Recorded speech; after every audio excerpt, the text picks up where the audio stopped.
Dr. Pal joined Indian Space Research Organization, that is ISRO, in 1971 after a brief tenure at DIFR. He was responsible for the development of all Indian satellite onboard telecommunication systems, starting from Aryabhatta to IRS, INSAT, GSAT, low Earth orbit series of spacecraft, and Chandrayaan. He is also responsible for pioneering satellite-based navigation activities in India. He has received more than 20 national and international awards that include Vikram Sarabhai, Om Prakash Bhase, ISRO Excellence Award, NRDC Awards, just to name a few. IEEE USA has conferred him with the prestigious IEEE 2010 Judith A. Resnick Award. He is the first Indian national and the first professional to get this prestigious award east of France. And this year he got life member fellowship from IEEE. This year. As mentioned, he has received the life membership of IEEE US. He has also been awarded the coveted awards like BITS Pilare Distinguished Alumni Award by Shri Kumar Mangalam Birla in the category of Professional Management of Business in recognition of his outstanding contribution to the society. Thank you so much, sir. We are very honored to have you here with us today. I request you to please start with your talk. Thank you so much.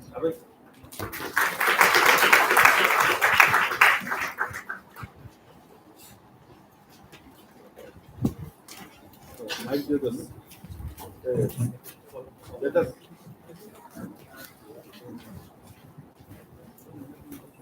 Sir, you want to sit down comfortably or sit down? How do I? The presenter is there.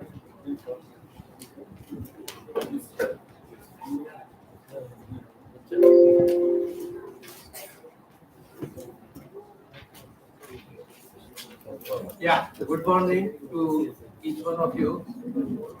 Professor K.T. Reddy, a good friend of mine. I see Professor Conclave, Dr. Vyas, the Dean of the faculties, and many other faculty members and dignitaries. Sorry for the delay. The fault was not ours. You know, there was a governor on the vehicle, so he could not drive, although it's allowed 100 kilometers per hour, but he did not drive. So I'm going to tell you something about disruptive technology. Professor Reddy telephoned me that I said, can I give on online? You know, because now we used to be habituated to online. Put on a nice shirt, below you can put a pajama and give online lecture. It's very easy. But he insisted I should come. I'm going to talk about disruptive technology in engineering and medical sciences because he said there are medical students here. And also I understand that you know, a lot of in medical, a lot of faculty of engineering, etc., and communities, everything is there. I saw on the way the Hindi International University. So if you see all those things, everything gets merged into it. It becomes a good cocktail. I use the word good cocktail. Good means you have to be very choosy in that one. You can't make a cocktail of everything and then finally you don't get anything. So you have to be very choosy in that one. I'm going to, mostly this lecture was prepared for, you know, the electronics engineers for some IEEE conference. So I have tried to modify it. And so before I start, let me tell you, my dear students, India, you must have heard from your parents that it's a developing country. India is not a developing country.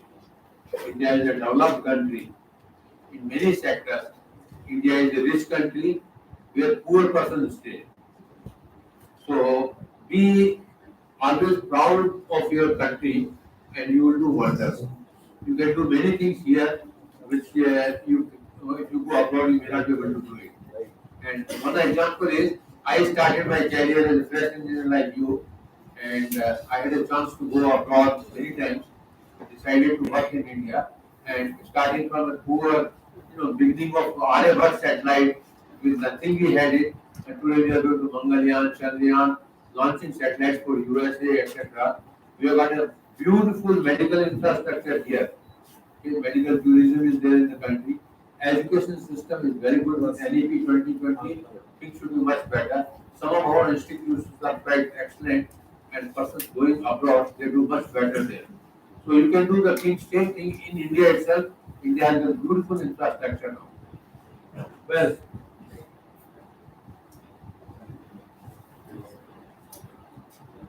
so disrupting the world, disruption world, rings wells in our mind that it means something is very different. When you're disturbing, no, disruption has got a positive meaning, like terrible. It used to be very bad meaning, no. But if you say it's a terribly beautiful, means extra beautiful. So the English language goes on changing. Similarly, any language change, Hindi changes, Marathi changes, Telugu, Tamil, everything changes. There will be change. What we call in Sanskrit parayavaya. So they go on changing it. So disturbance or problem which interrupt an event and activity or process. That's what comes to your mind. That is, of course, ready. You can tell me when I have to finish. So 5 minutes before, so I will come. Yes, sir. Yes, sir. Radical changes to an existing industry, product, process, or market due to technological innovation. And today we are more concerned with this one. The second one, not the first one. First one is gone are the days when we could disrupt the education, we could disrupt anything. But today, in the present government sector, it's difficult to disrupt the things. And of course, I want to put a caveat: no industry or system is immune to digital disruption. Our life is digitally disrupted every moment. Okay? Whether you are now or you are in your education or you in your class, you are outside, everywhere there is a digital disruption. So, disruption or innovation, a disruptive technology or disruptive innovation is an innovation that helps to create a new market and value network. Mind it, network does not mean getting connected. Network also means nowadays to getting a lot of knowledge from so many places. That's also called networking. And eventually goes on to disrupt an existing market and value network. A business story popularized by Clayton and Christensen to describe how a new technology can affect existing technologies, particularly which is unexpected. And what is unexpected? What was unexpected? 20 years back, mobile was unexpected. Okay? 10 years back, 5G was unexpected. Today, 6G is unexpected. Still, it's not defined. But 6G will come in the next 5-6 years. And there is another problem. Some of them must have done NCC. Or some of you must have also done NCC. We used to do, the Kadam Tal. Go on doing like this. We do Kadam Tal in the country on many subjects. We say we can do much better, but we are doing Kadam Tal. So if you start running or walking, maybe things will improve.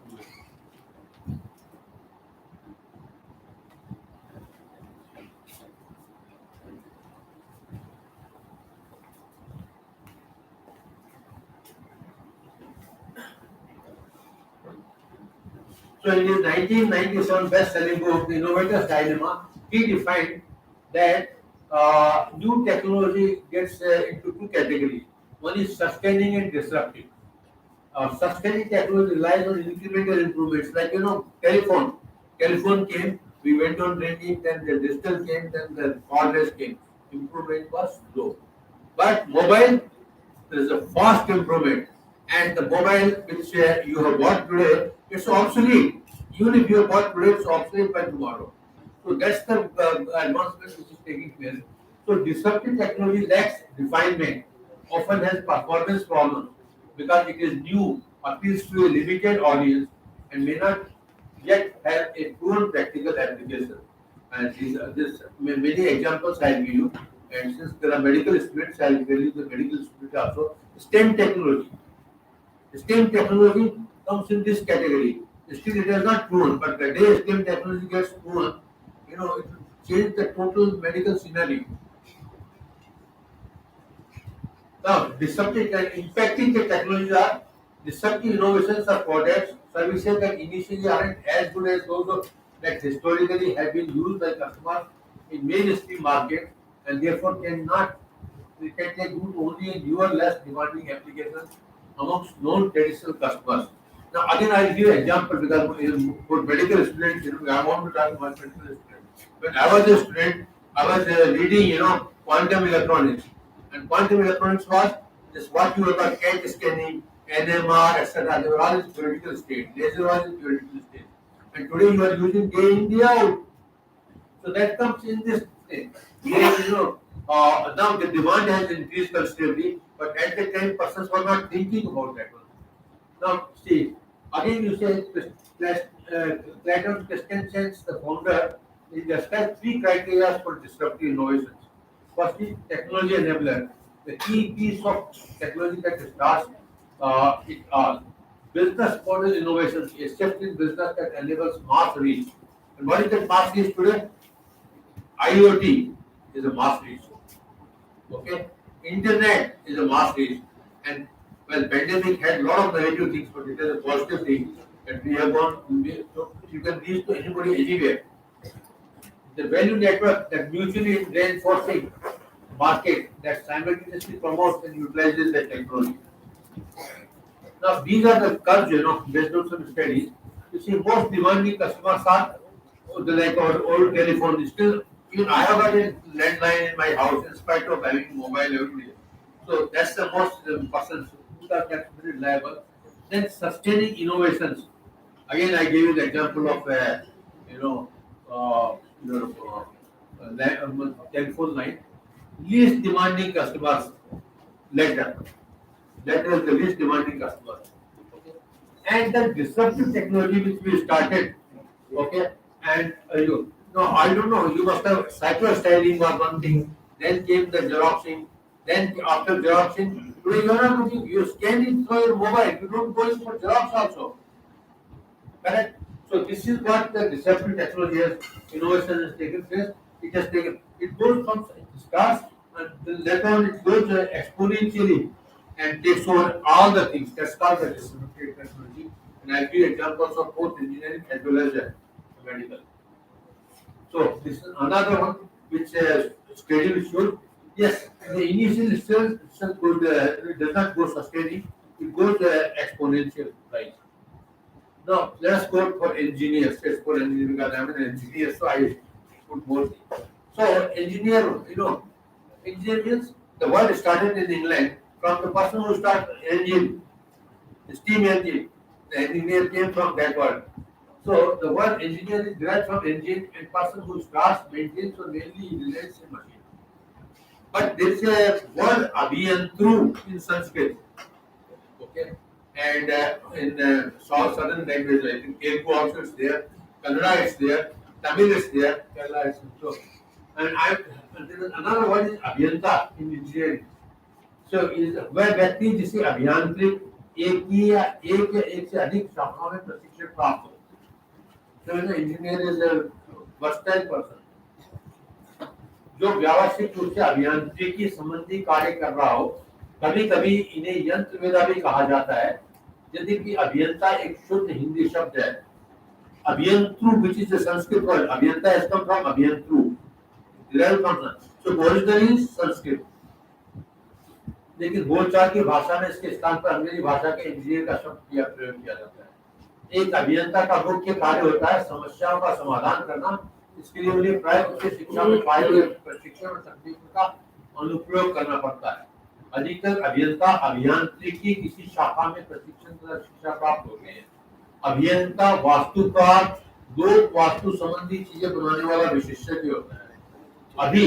अभी से प्रत्यय है जो शब्दों में लगाकर अर्थों को अग्रलिखित विशेषताएं लाता है. much more than that. Abhiruchi, you have a ruchi in something, you put abhi, you got much more than that. So, can you, if this is abhyanta, can you find out all these things in the engineer? No. So that's why we should not neglect our roots. So why is an understanding of an emerging technology so important for engineers? One of the greatest challenges of engineering manager is to maintain a good understanding of emerging and disruptive technologies and be ready to adopt them. When the time is right, failure to do so would result in massive process, competition, and they have developed unacceptable life or business model. I'm sorry, sir. No problem. Actually, I'm sorry we were late. Outside.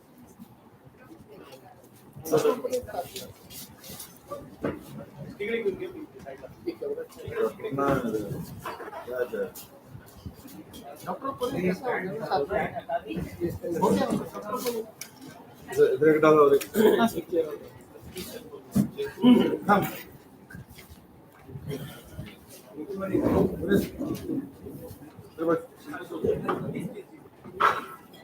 yes sir please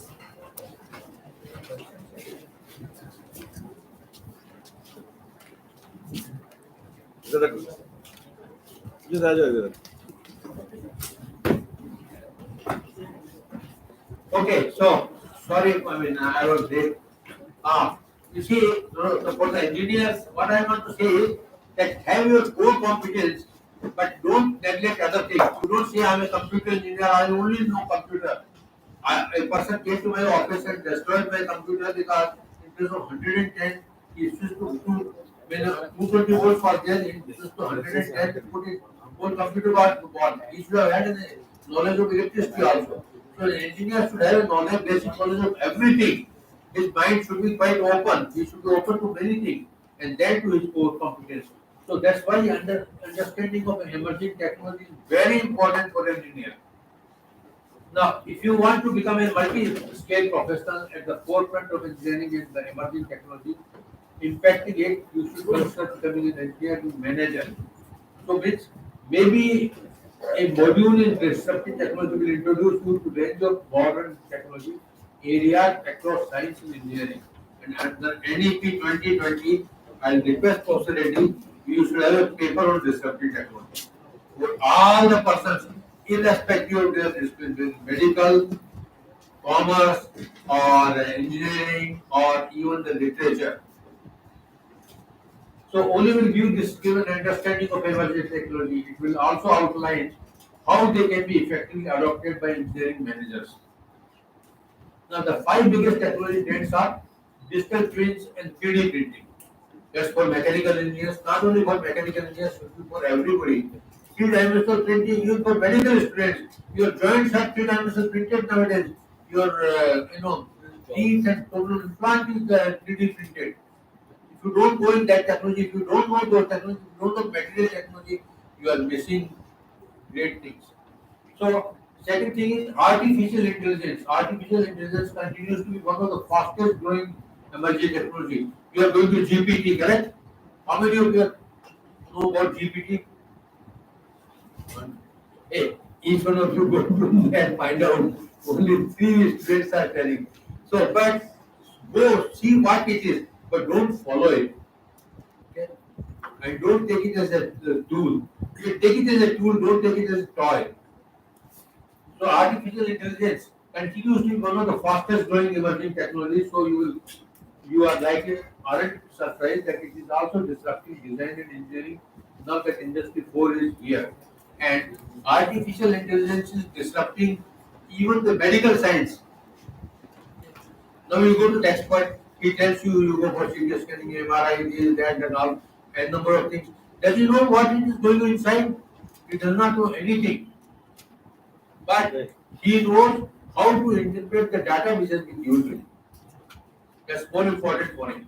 But if he knows what are the things go inside and something defective comes, he can find out it cannot happen. So correlation is very must. So that's why understanding all these things becomes very important.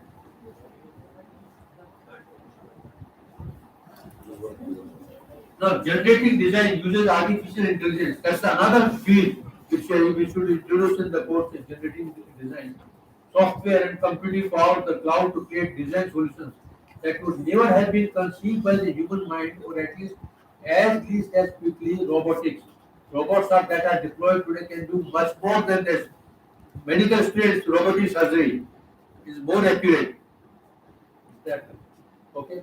And 3D printing, additive manufacturing, along with it comes the micro machining. See, 3D printing and micro machining are the game changer in the engineering field. So I am giving some Did I disturb something? Disturbed. Then augmented and virtual reality. You can see everything. See, if you want to see, if you are designing a process or machine in virtual augmented reality and virtual reality, you can see augmented thing, you can see it. Even if you can do the operation in that one. If you are working, you can do it and you can find out what are. So augmented and virtual reality is a fact which is a very useful tool for both engineering and medical. I'm giving you some examples. Caveat again and putting digital technology with software has disrupted and affected every walk of our life. So I don't have to speak about that one, you consider it.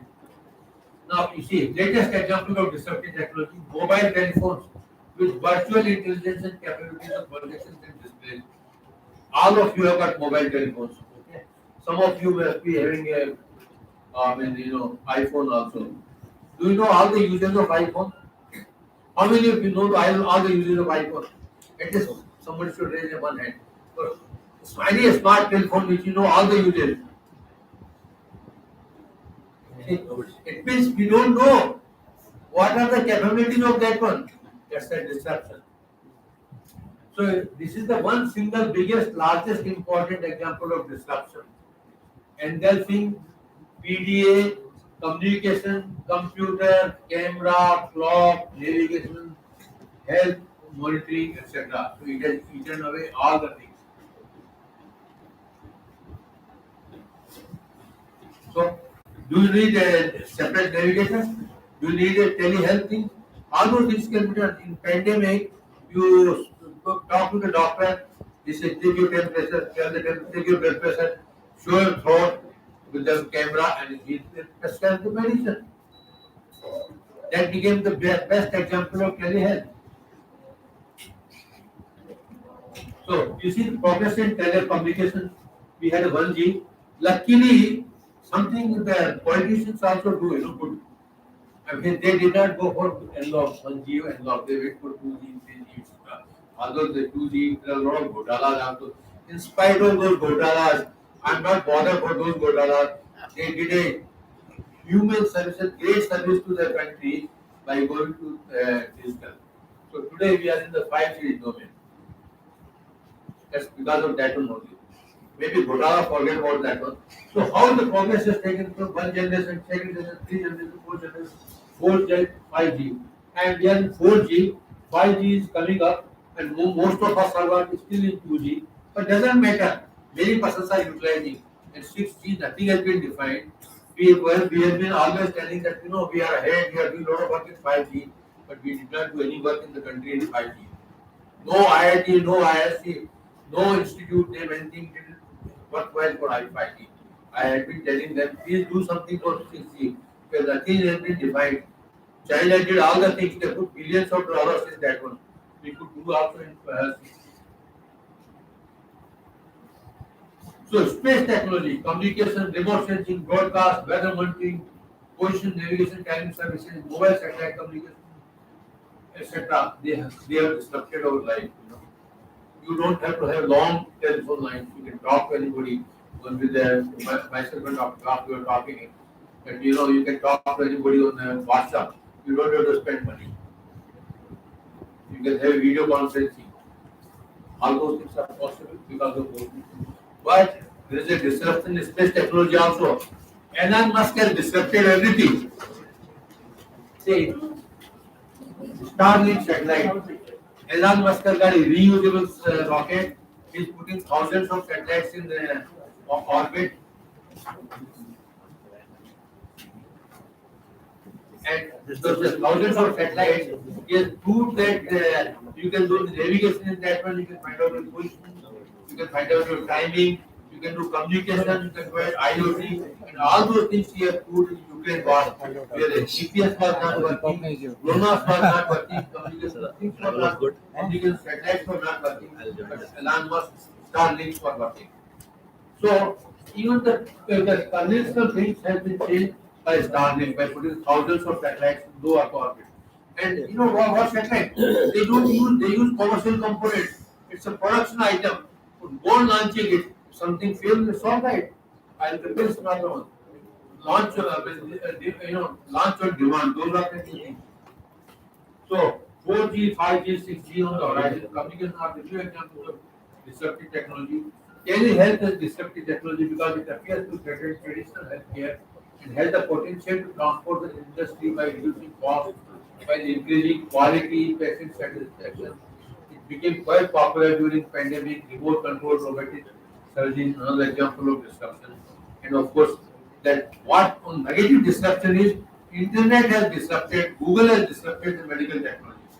Everybody first goes to Google, finds out that I got all these things, I got headache, maybe I have a brain tumor, and then goes and bothers the doctor. That's the negative aspect of disruption. So microwave photonics, quantum communication, quantum QAD, quantum key distribution, quantum internet, hybrid quantum information, MIMO communication, MIMO radars, cognitive radars, Starlink satellites. Mind it, read about the Starlink satellites. It has become many more in LEO constellations, like one just for this week, is to also launch. As replacement of conventional communication links, including using geo satellites. So you can do all those things in there. No, I could never think when I was working on communication satellites that low Earth orbit satellites can do it. But it's, Elon Musk is not a great engineer. He has shown that he can do the wonders in this area. Advent of new and miniaturized ultra-wideband antennas, frequency selective surfaces, metamaterials, 3D printing, defective ground planes, etc. These are the things which it provides. In a small thing you can have the frequency diversity, you can have the ultra-bond, everything you can have in this small printed thing. And they have all defined the Maxwell's equations, which I think new students will know, and engineering teachers must be knowing. So GP, Global Position System, GLONASS, Galileo, Navik of India, etc. The smart cities and transport. Who helps them? IoT helps in smart cities. Then navigation helps in smart cities. When India's Navik or GPS or GLONASS, India's Navik is very important. Maybe sometimes I'll give a lecture on that one. And the software-defined radio, cognitive radars, cognitive radios, etc. Actually, your mobile is also cognitive radio. If you go to IoT, it's some cognitive.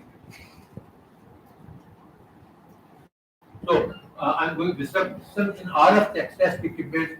In my time, when I was the first person to buy a network analyzer, a network analyzer, you get 3 tables to put it. Today, the network analyzer comes like this. At that time, I paid a princely sum of 7 lakhs. Today, in 7 lakhs, you get all spectrum analyzer, network analyzer, oscilloscope, everything you get in that. So that's the disruption in test equipment. EM weapons, use of terahertz communication, imaging, medical applications, and terahertz is going to be a boon for medical thing. You don't have to use X-rays. X-rays, I know, it's a non-ionizing media. So drones, you don't see only the drones in the Republic Day, etc. Drones are replacing fighters. In Ukraine war, they have shown that drones are replacing fighters. You don't need a large big fighter, millions of dollars fighter aircraft. You need drones for that purpose. And drones can replace the communication satellites. High altitude platforms can do it. So, the paradigm of transportation, remote sensing, communication, surveillance, military applications, everything can be done by drones. And drones may replace even the lower orbit constellation. Even the constellation made by Leon asked, Elon Musk may be replaced by drones. So, high altitude platforms, that's another one. You put a platform at 35 kilometers height, put everything there, it can replace your all ground infrastructure of communications. And for India, I did a study when I was working in so that we need such 20 things. And there are half of the cost of a communication satellite. So it is in RFID is another thing. So RFID, each one of you are using, in your college you may be using, if you go to store, the RFIDs are there. Everywhere RFIDs are there. And other day for, advertisement is coming for two-way monitoring. They put the continuous glucose monitor. They put here, and that's also an RFID. You can find out your continuous sugar. That's the advancement. So IoT, Internet of Things, is really about services as much as things. These services require connectivity work. The latest cellular technology, IoT, is 5G, which will enable much faster data, low latency for time-critical services like autonomous cars, autonomous vehicles, vans, your metros, trains, even the drones. All those things can be done. The development of silicon-based integrated circuits, small circuit, whole radar can come on system on chip. But what cannot be miniaturized is you cannot miniaturize physical parameters. You know, like frequency, you cannot miniaturize. Connected to frequency, the wavelength you cannot miniaturize. So you have to develop new materials, you have to develop new technologies, so that antennas also get miniaturized. And efforts are there in that direction. So development of RF integrated circuits for chip, three-dimensional metal micromachining, a disruptive technology for millimeter wave filters comparable with that of waveguide technology, but 10 into. So when I was doing my MTech in 1970, Pilani, very, I was doing microscope transmission lines with Dr. Reddy, many of you know, and Dr. Pape also know. So, the professor was asking, where is the waveguide born? Because it could not be imagined that microwaves will propagate without waveguides. And today, in your mobile, you got microwaves. Where are waveguides? So much of technology. So first is that being an engineer, never keep your mind restricted that this only can be done. There are many things which can be done. So Polish data is the premier emerging technology for next generation 3D microwave, millimeter waves. Even for polyester can be used for medical devices. Food, etc. Your joints, even your heart, muscles, all those things can be also done with use of 3D printing and polyester.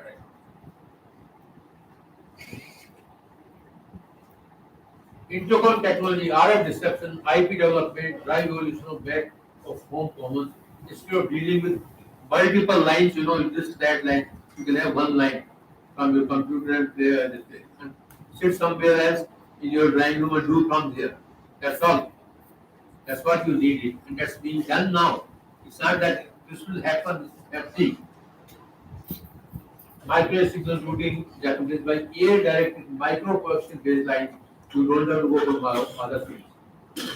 So TM mode propagation with no substrate modes, with little radiation losses, and because radiation becomes a big hazard in the country. World. It's worse than the nuclear hazard. And each one of you are keeping a mobile. Okay? So I am telling particularly for students, don't keep the mobile in your back of your pocket. It affects your regenerative system, reproductive system. Never keep it. Better keep it in your bag or somewhere else. Or maybe you can keep it. It's experimentally I have seen it when I was in school. Silicon-based technology, RF silicon, spike, CMOS, silicon germanium, so many new things also started coming.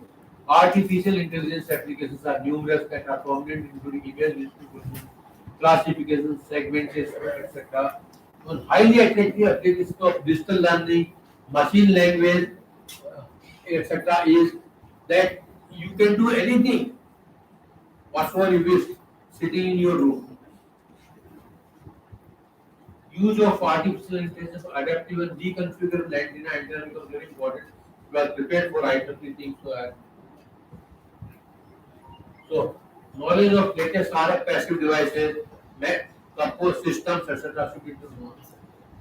So, plasmonic waveguides and quantum electrodynamic phenomena in nanoscale, which are used even for medical sciences to find out, what is going inside. You can put a small chip or small capsule. That's a plasmonic, quantum electrodynamics, and everything will be told to the surgeon or doctor. Terahertz is another new thing. So this is terahertz comes in between itself with the RF microwaves and also infrared.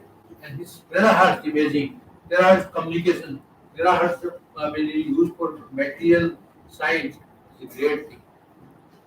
And terahertz is going to revolutionize maybe next 3-4 years. I just predict for 5 years now. There is no point making a 5-year planning technology. So it's a non-ionizing, large absorption, unique spectrum signature, low tolerance, very large bandwidth, noise background with limited simulation, serious media dispersion losses, and amorphous material interaction, big data transmission, short distance stability, secure inter-satellite link, steady for photons, adaptive cruise controls, blind spot detection, aircraft landing, applications food and pharmaceutical industry, terrain mapping, and of course, it's in the medical science, it's quite a bit. Good and affordable equipment possible. These are some of the challenges in terahertz. We don't have it, but if you are working in nanotechnology, graphene-based terahertz advanced devices and sensors can be used in anywhere in our day-to-day life, including medical. So, now what happens is non-availability of trained manpower in academia, R&D, and industry. That's the biggest hurdle for us. Need of the hour is to have a national level drive, career planning in microwave, terahertz, and other engineering applications. As far as relevant softwares are concerned, say NCAD, EM solver, design tools need to be augmented, developed in house. 6G and just after research opportunity for to do 6G, but now disruptive technology for other engineers. Use of composites, alloys, and combination of composites and metals, and biometals. That's another field which you can do with research. New plastics, drones with getting charged sunlight, drones replacement of UAV aircraft, development of batteries and that energy storage devices. What advancement is taking place in digital technology? The same advancement would have taken place in the batteries, or life would have been much better. You know, you have electric cars, no? So yesterday the taxi driver whom I took to go around Nagpur, he told me, "Sir, electric, why should I buy a new car while buy electric car?" But do you know what will happen with the disposal of the electronic wastage, those batteries, etc.? Nobody has thought over it. Use of sun for producing cheap hydrogen. That's if we the day we can start getting cheap hydrogen using the sun energy, or all most of the problems will get extensive use of artificial intelligence, machine learning, deep learning, every walk of engineering, 3D printing. The 3D housing. You can print a house. 7 engineers. Don't get disheartened. You can have a 3D printed house within 20 days. You can have a big house and much less cost. Use of technology. Problems are use of technology and medical science for disruptive purposes. Great impact on environment. We should do global warming, peer failure of soil getting changed by extensive use of concrete, electronic waste management, hazardous materials, loss of personal privacy. That's the biggest disadvantage. That's why I put that. Your privacy is lost. You go to the internet, okay, you Google something in your mobile, okay. Next, all things will come connected to that one only. By mistake, suppose something wrong has come, this only will go and start coming. Your all data is known to everybody. Your privacy is lost. So asset security is misuse of data. Data is the project wealth, and that's the you don't need project wealth is not gold. Project wealth is data. So doctor is for medical persons. Doctor, doctor is Chikitsak Vaidya. That's the Indian languages, okay. The doctor, you know what is the doctor's meaning? Latin word is a learned person, a teacher. He is not a Chikitsak. So somewhere it has come doctor. And doctor has got a negative meaning also, you know. Oh, this photograph has been doctored. You need or not that somebody has put some photograph that has been doctored. This document is doctored. So this use the thing. So doctor actually means what? Then Sanskrit is or in our Indian language is the dawa ilaj karne wala vaid. Sanskrit origin and so if you go, I mean, The Venti was supposed to know everything by finding out your pulse, including your mental status. And he was not the expert in everything. It's older than them. So this was the second sector. So we need doctors in that manner. It's not doctoring the thing, doctoring the body, etc. Doctoring means also it's another word of called engineering. Engineering is bad sense. Anyway, so these are the three disruptive technologies that will advance patient care. Like, wearable devices, smart technology, personalized medicines, Internet of Things, intelligent monitor, big data analysis, biosensor, artificial intelligence, digital recorders, algorithms, ECG monitors, all those things. And these are the disruptive technologies for the doctors. And I'm not doing a new thing. Majority of these things are being used by super specialty hospitals. So the five most cited disruptive innovations in healthcare are home technology, mobile health applications, telemedicine, health informatics, retail clinics, robotics, surgery, 3D printed devices, parts using special plastics, metal, alloy, titanium alloys for joints, ELM machine, mechanical heart, miniaturized spacemakers, non-invasive diagnosis technique, 3D, CAT, MRE, terahertz scanning of the body for specific parts only. Disruptive innovations in healthcare helps business improvement, patient care, cuts cost. For instance, IoT can lower the cost of operational and clinical inefficiency by 100 billion per year. And 100 billion in India, if it is done, will become a rich country in no time. And that's only IIT alone. There are other things are not there. So use of generative and artificial intelligence to devise a person specific treatment plan and medicine. Artificial intelligence, of course, you have to train it, the artificial intelligence. Trainer is needed to put. Otherwise, it can cause works also. See, any good thing can cause. So each technology is a double-edged sword. It depends on how you use it. Like knife, a surgeon uses for operation.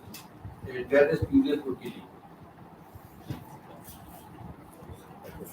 So creation of new drugs, molecules using computational methods and artificial. You can find out this particular person.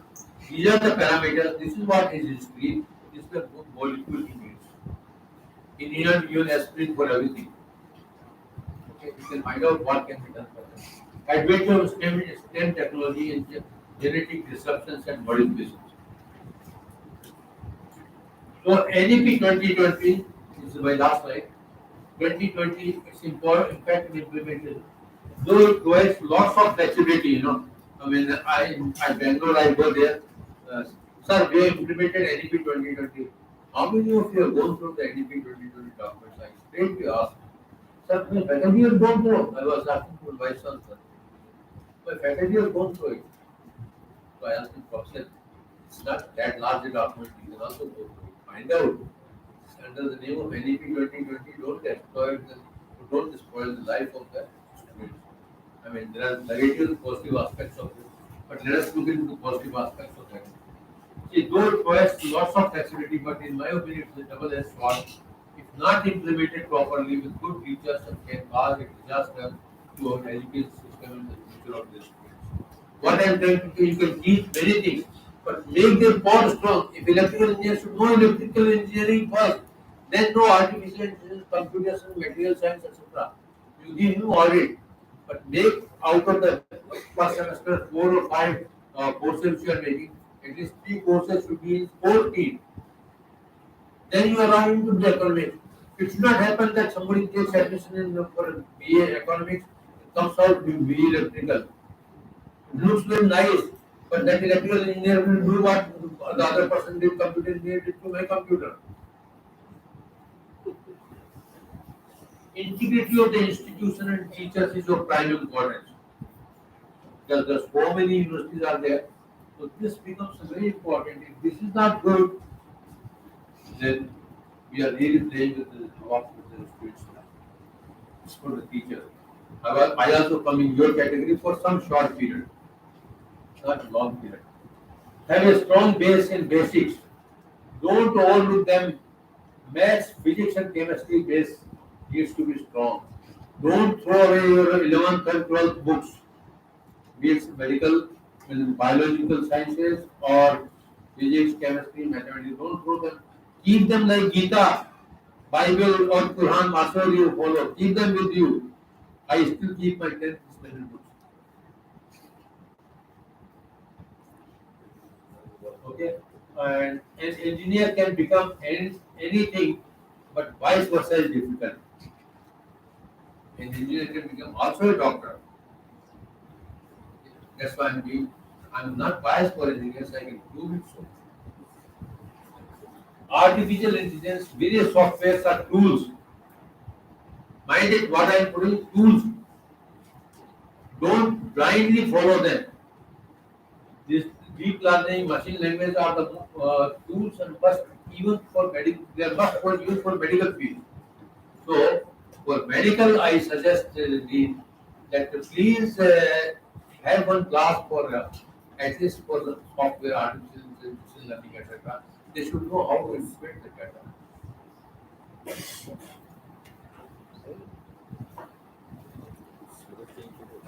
So, in my opinion, for you going to your basics, color divergence you have shown is never a, is a zero. But in technology, color divergence is never a zero. There is a confluence, there is a convergence and fusion of various technologies in this world. You cannot say that I am an electrical engineer only, I am a doctor only, I am only orthopedic surgeon, I am only the cardiac surgeon. Now it is, if you go for some operation, you ask 10 doctors. You should know the basics of everything. Then you can have experts. And there, a good trained artificial tool will help. Artificial intelligence needs a tool. Artificial intelligence often needs training, like the students will brain training. So these contents are from the IEEE publications, the inputs from various lectures given by me, and of course the NEP 2020. I also took part in that's for DRDO for disruptive technology for the defense. So there was a big lecture I gave there. So, thank you, Professor Reddy. Yes, sir. Thank you, sir. Last slide represents India. Sir, exactly. We told 35 minutes. You did 35 minutes without me giving the. So this slide is from my Voice is very good. Dr. Baldev Raj. I borrowed from him. So this represents the India. We have got the launcher, and we have got the gate, Specifically in the who is interested in computer. Thank you.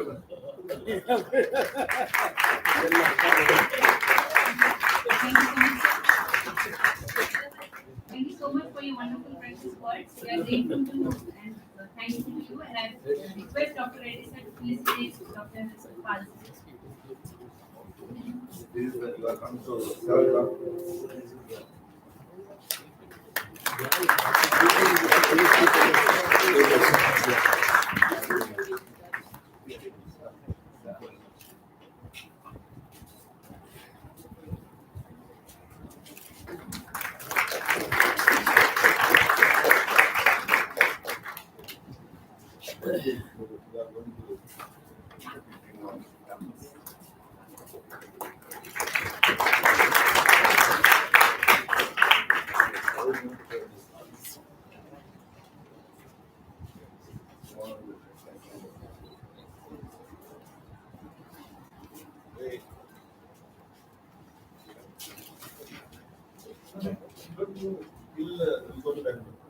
No, I want to keep it as it is. So I don't. I want to leave it.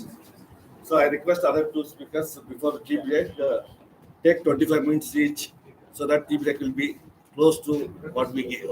plan. Yes. Extend my welcome to all the speakers and guests who have joined us. And moving forward, we have our next speaker, Dr. R.K. Vyas, who will enlighten us on the National Education Policy 2020 to felicitate interdisciplinary and transdisciplinary special education in India. Professor R.K. Vyas is the past president, honorary treasurer and regional vice president, Computer Society of India, and education director at Chennai. He has been working in the field of computer science and technology for the past 39 years and has a vast experience. He was involved in the development of supervision of key contents at Institute of Lifelong Learning, University of Delhi. He has served in National Informatics Center, Ministry of Electronics and Information Technology, Government of India for more than 4 years. He is Distinguished Fellow of the Institute of Electronics and Telecommunication Engineers, Senior Life Member, Computer Science of India, Life Member, Indian Science Congress and Indian Society for Technical Education, and Member of Indian Engineering Council of India. I welcome you, sir, for this. Thank you, sir. Okay. Good morning, everyone. Sorry for being late today because of certain reasons. But I must thank Professor Reddy and the management of DMIHER for giving me an opportunity to talk to you all. And one more thing I must say, Professor Reddy asked me whether you will come on first day or second day. I thought I'll be here on first day because I want to accreditize myself from this institution. And obviously, yesterday I have learned many things about the management, about the institution, about the collaboration among the various faculties here. And one of the best things which I like is, before we talked about NEP, I could have a feel that this type of university can be best suited for the NEP presentations or the things which are given in the NEP. Because we have got a faculty of engineering, applied sciences, and many things based on the medical sciences since long. So this new institution which has come up in this campus will be really a boon when these two medical and engineering technologies will come together and the convergence between the two will take us to the large scale. So I'll be talking about this. How do we facilitate interdisciplinary, transdisciplinary? Many things have been talked in last days also, and I think Professor Paul has already given me a lead how to talk about the NEP. This NEP was in July 29, it came, July 20 it came, and it replaces the previous Techno in 1986 and India education system of 2040 we are planning to have based on the NEP. Some of you must have gone this national education policy ambition education system rooted in Indian ethos. Because when we talk about this, our current government and our Prime Minister always talk about the Indian ethos, Atmanirbhar Bharat, Make in India, and all those type of things. Bharat is sustainable into equitable, vibrant knowledge society and providing high quality education to all and thereby making India in a global knowledge superpower. National education policy has all steps to be taken: school education, higher education, other key areas of focusing and making it happen. And how do we plan for it? I'll skip the school education part because we are studying in the higher education group. So in this, quality universities and colleges, a new forward-looking vision for Indian higher education system has been taken. Institutional restructuring and consolidation.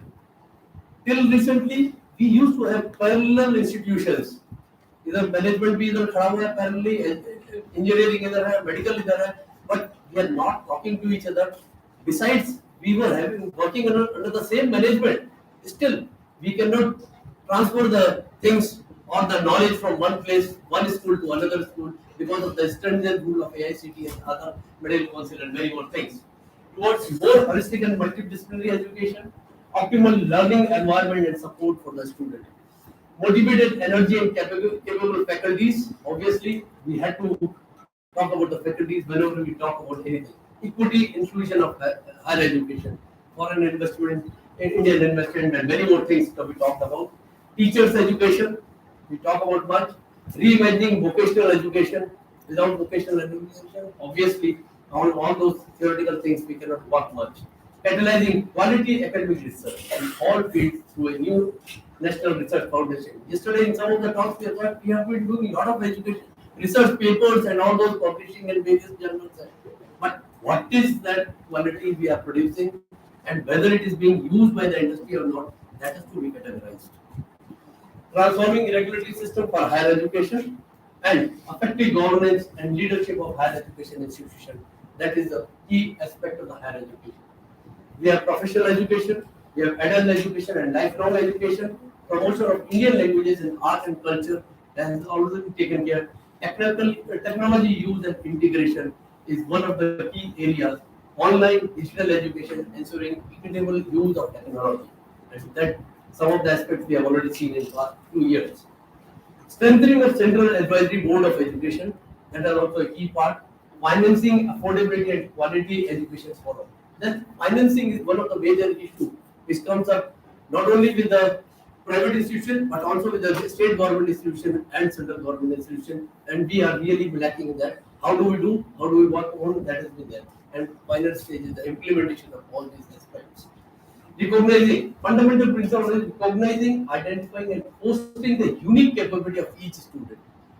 That is why we'll just not talk about the credit transfer, flexibility, and all those things. So we have to recognize student is the key portion, but in the institution, we have to see how we have to develop the student for the future. That is our key area. No hard separation between art, science, between curricular, extracurricular activities. Basically, when we talk about NEP, people say NEP is more based on the social sciences and education based.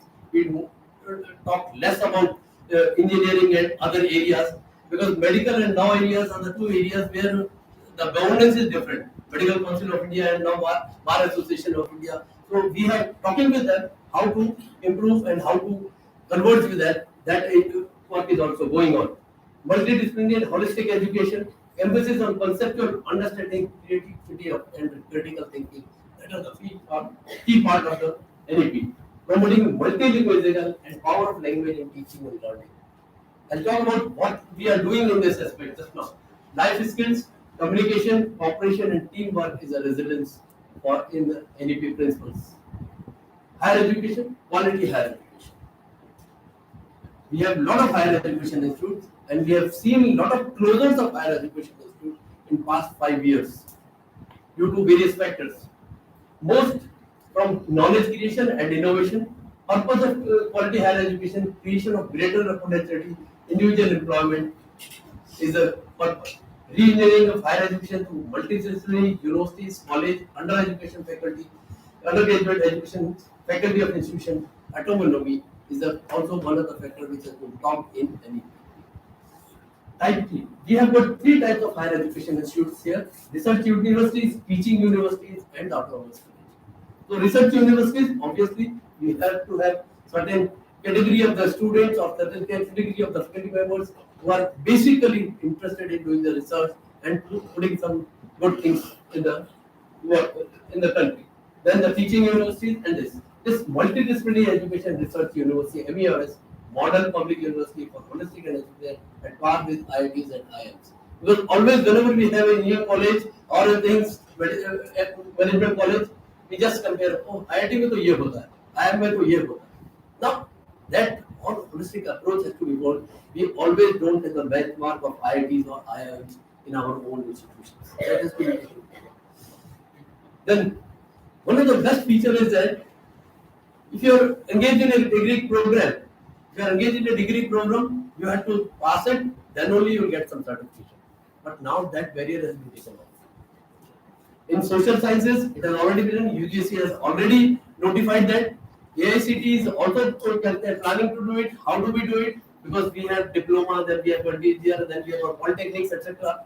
So when a person is entered in 4-year degree course, suppose from there only if he has some good knowledge, he can be that polytechnic certificate holder, then he can be a diploma holder after 2 years, and finally a degree holder after 4 years. Then AICT is still planning for how to demark these things, but in social sciences, UGC has already done it. So similarly, multidisciplinary bachelor degree with 4 years and 3 years and 4 years bachelor degree with the research we are discussing yesterday also. Then integrated 5-year bachelor and master programs. And bachelor can be of technology, bachelor can be of any subject, and masters can be in different domain if we feel that. Today also, BTECs are doing MBAs. So, and PhD. After 4 years, you can directly do your PhDs if you wish. And after 3 years, go to post-graduation for 2 years and MPhil, which we used to have a multiple entry and exit program. If I have done 1 year course in this institution and after 2 years I want to come back, previously nobody was entertaining me. Now You can re-enter your studies after 2 years of gap or 3 years of gap whenever is needed. Based on maybe your social problems were there, you could not continue, maybe other problems are there, but after 3 years or 2 years, you can go to second year, you can go to third year and restart your studies whenever you wish. So credits will be transferred by academic bank credit. Yesterday I have learned that this institution has already worked on academic bank credits and we are doing it good. There are financial autonomy to be given. 45,000 affiliated colleges we have all over the world. All over the country. There are in our country graded autonomy, academic, administrative, financial will be given to the college on the basis of status of their accreditation, net accreditation, A plus, and all those things. Depending upon that, that graded autonomy will be given to the colleges. What we have to do. NTA, National Testing Agency, most of you may be knowing. NTA is the national testing which conducts various entrance examination nowadays, JEE and all those things. And recently, NTA has conducted Central University admission test also, and Delhi University and some of the Central University has started taking admission in NEP programs, 4-year degree programs from this year using CUT for this, and it is a very, very good success. And they have already trained their curriculum for the first year of the graduate programs, and they are going in for the second year and so on. So common subjects, exams in science, humanities, languages, and vocational subjects, at least twice a year, NTA will conduct the entrance examination. Based on your NTA grades, you can get your admission in any of the college or the higher education institute, wherever you will. NEP, National Committee for Integration of Vocational Colleges, that is Lok Vidya. Lok Vidya is important for vocational colleges, and this National Committee of Integration of Vocational Education is being planned nicely, and still we have got some legislations to be put for that. They are awaited. Teachers' education, again, a very good thing. Teachers, B.Ed, etc. for school teachers, that initiative is also with them. We are working with this teachers NCRT, and NCT consultation is being done, and by 2030 minimum degree qualification for teachers in the school grade is a 4-year integrated B.Ed degree program, and all quality based, practical examination based, and this is teachers education institutes may be formed like universities. We will have degree giving institutions with 4-year degree course of teachers education. Single regulatories, higher education regulatory commission has to be formed, and steps are going on in that direction.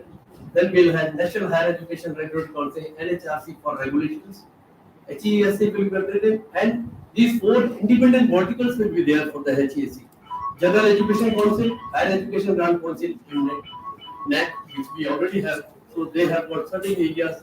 Still, work is going on, and we may start some of these things. And UGC, AICT, and they will be clubbed up, and we'll have this Higher Education Commission will be there. So that we are working on. Standards, regulations, and accreditation. These are the 4 verticals which will be working on GEC, NAC, and HEGC. Catalyzing academic research. That is a key part today. We all are, and we have a battery of very good students at all levels in our country. And we have to really sensitize ourselves. We do not have to restrict the student to do something. If he is a student which capability that he can do something after 1 year or 2 years, let him go out, let him do something else, may he come back, or he may excel after that also. It is not that he has wasted 2 years, that certificate or diploma will be given. So similarly, when we say research students after 4 years of the course, then you have to go, research can be done. A research foundation will be established. Overreaching goal of another will be culture of relates to creativity through universities. Generally, ये होता है post graduation करने के बाद PhD करेंगे, तब जब मैं PhD के लिए रजिस्टर भी कराने जाता हूँ तो अपने गाइड से पूछता हूँ sir what should be my topic? You do not have any idea. So that type of inculcation in you or that type of desire from you has to come out. Then only you have to work. And for that, we are planning. NRF will be green independently governing by rotate a body of governors consisting of very best researchers, innovators across the field. Multidisciplinary field persons will be there in that board. Integration of technology and use of technology integration, dedicated units for the purpose of orchestrating the building digital infrastructure. We are moving in the direction. Digital contents, capacity building will be created in the MHRD to look after the e-education needs of both the schools and higher educations. And comprehensive recommendation for promoting online education is considered. We have already talked about ABC. We'll talk something more about this. We have got SWAYAM, we have got NPTL, we have got the Consortium for Education Consultants, other agencies which are already developed and they are working on it for this type of technology integration, and which is the need of the hour. We all have seen in past 2 years. Adult education, obviously, in our country, when we are having, we have to take our seniors, our adults, because today, when we move out of the country or we move out of the city, our old parents sitting at home, they always want to tap in, or you just want to inform you that your well-being, where are you and how are you. But still, many of the people, they do not know how to use the gadgets and how to work on it and how to think. So that has to be talked about, and we'll work on this. So, sorry. So this and ICT, TV channels, online booking, ICT equipped libraries, adult education centers, this will be developed, and this may be some of the requirements that some of the higher education institutes have some adult education departments or the centers who can take all those people and work on the weekends, maybe at the end of the day or something like that. Promotion of Indian languages, I have talked about. We have got many languages across the country. Always we talk in English, or in many of the states we talk in Hindi, but that language has to be integrated, and much of the work is going on since last 5 to 10 years regarding this, like CDEC and many other institutions of Ministry of Environment, Ministry of Technology has been doing that, but we may have not got that success, but still many of the new institutions setting up the Indian Institute of Translation, Interpretation while also laying significant emphasis on Sanskrit and other Indian languages like Persian and others which are based in this country. This is in the nutshell in the NEP, what we are doing, all things. What are the initiatives? Current initiative based on NEP was declared in July 2020. Some break was there because of the pandemic, but we have already started. The guidelines for transferring higher education institute into multiple institutions has already been, this notification has already been issued. Some of you must have seen it, this notification. India has domain-specific and standalone colleges and universities that have got. Parallelly, we are standing, and we are doing very good in many places, but we are not doing good in many institutions because of many reasons. Way proposed by NEP to end the fragmentation of higher education is by transferring HEIs into multidisciplinary university college and cluster knowledge hubs. You can share your knowledge, you can share your peripherals, you can share your instruments, and all those type of things can be done. Multidisciplinary research university, RUs will be set up. Multidisciplinary teaching intensive units, EUs will be set up. And degree awarding multidisciplinary autonomous college or smaller than a universities can be done. It is not the prerogative of the universities only that they will give the degrees. If you have a cluster colleges and you are doing in a certain domain, very good in that domain, you will be able to give the degrees yourself also. The multidisciplinary TUs and IUs will be universities with 3,000 or more students by 2037. All will be degree awarding institutions. That has been planned, and hopefully, as if we work together, we will achieve that. Higher education sector will be an integrated higher education system, including professional, vocational education. Policy also suggests languages, literatures, music, philosophy, Indology, art, every aspect which is there in our country is we are trying to include inclusive growth for next generation or for Atmanirbhar Bharat. We are planning to have through NEP 2020. Transfer single institution to large institution, degree awarding HEIs. We have talked about strength institution infrastructure necessary for multidisciplinary education and research. That is again next step we have to. Credit mobility, ABC we have talked about. National e-governance division, NEGT, of Ministry of Electronics and Information Technology, MIT, has developed the ABC platform under digital platform. And ABC provides the facility of functionality for a student to open an academic account and to get an eligible HEIs on the board. Students can also open, institutions can also open, and credit transfers should be there. That is, ABC digitally stores academic transcript of the student earned for HEIs, registered with the bank, supply appropriate data for the HEIs to award degrees, diplomas, and other things, certificates as merited by the student. And best part is that once the ABC credits are stored there, you can easily move from one university to other university, one institution to other universities. You don't have to show, and they cannot say, no, you have done it from Pune, you cannot come to Nagpur. No, you have done it from Delhi. No, these are the academic credentials I have. These are stored there, and these are based on curriculum-based studies, which has been already designed by the institutions, and you can easily join third year or the second year in other institution in other part of the country, wherever you desire. Student mobility through ABC has been already permitted. You can do that. Yeah, it is at infancy stage, but can be done. ABC also ensures opening, closing, and validation of academic bank accounts and credit verification. Everything automatically is being done on a e-platform by Ministry of IT for this. HEI need to register in the ABC to enable the accreditation. Yesterday I came to that this institution already registered in ABC. Institutional collaboration leading to award of dual major degrees. That is another part. Should submit proposal to offer a 4-year dual proper degree and body charter to the UGC has already laid down the plan for it. You have to come forward, put how will you like to move in this direction. That is already. Collaboration between the two institutions has already been done. HEI's second degree at the partner institution. Do one degree here, go to another institution, your partnering institution. Take both the degree, and the degree will be allocated, given to you by the universities, which is governing both the institution of it. It's not necessarily same institution has to be there. Not also that, not necessarily same university has to be there. That is also one of the key criteria. Cluster colleges, single stream education, multidisciplinary institution with poor enrollment due to lack of employment-oriented innovation and lack of financial resources. Now some of the institutions are closing, but nearby institutions are growing. They should have certain kind of MOUs by the nearby institution. They can use their infrastructure, they can use their computer lab, they can use their electronical lab and other things, and they can have their student there. MOUs can decide, and it will be recognized by AICT and UGC both in a coming future. And UGC has already given them permission.